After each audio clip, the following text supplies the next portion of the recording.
తాకట్లో ఉన్న మీ బంగారాన్ని విడిపించి ఆ రోజు ఆన్లైన్ రేటుకి కొంటాం. Sharma gold company.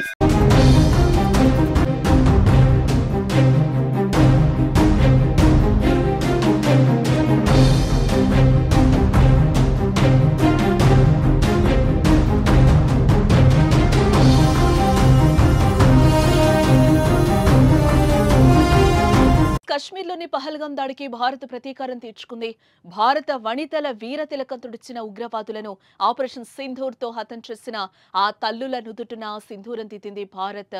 భారత ఆర్మీ దాడికి దాదాపుగా 100 మందికి పైగా ఉగ్రవాదులు హతమయ్యారు. ఇప్పటికే మరెన్నో ఉగ్ర స్థావరాలను నేలమట్టం చేసింది ఇండియా.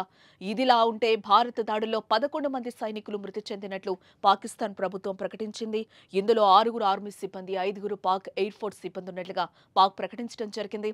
అయితే మరోపక్క పాక్ చెందిన 50 మంది సైనికులను మట్టుపెట్టినట్లుగా భారత్ ప్రకటించింది.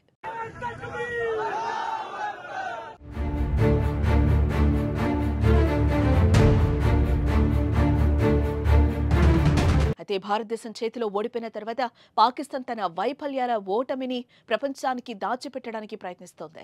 షాబాజ్ ప్రభుత్వ నాయకులు, అధికారులు భారతదేశంపై ఈ యుద్ధంలో మనమే గెలిచామని నిరూపించడానికి ప్రయత్నిస్తున్నారు.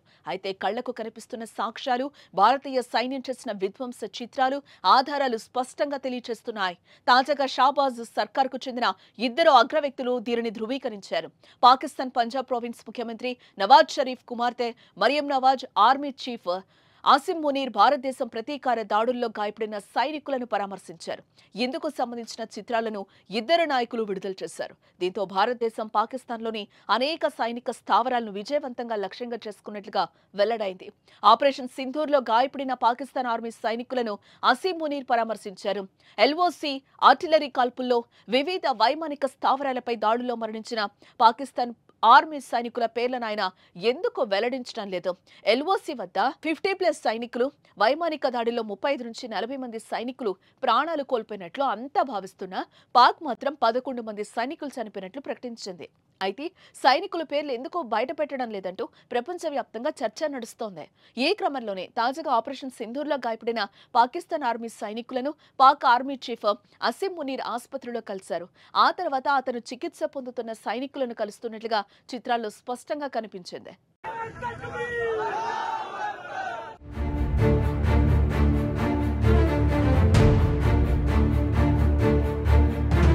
ఇకపోతే పాక్ వైఖరి ఎప్పుడు పిల్లిని పులిగా చూపించే ప్రయత్నం చేస్తుంది. భారత్ చేతిలో ఘోరంగా ఓడిపోయి ఓటమిని అంగీకరించి భారత్తో కాళ్లబేరానికి వచ్చిన పాకిస్తాన్ తన ప్రజల ముందు తామే గెలిచామంటూ సంబరాలు చేసుకుంది.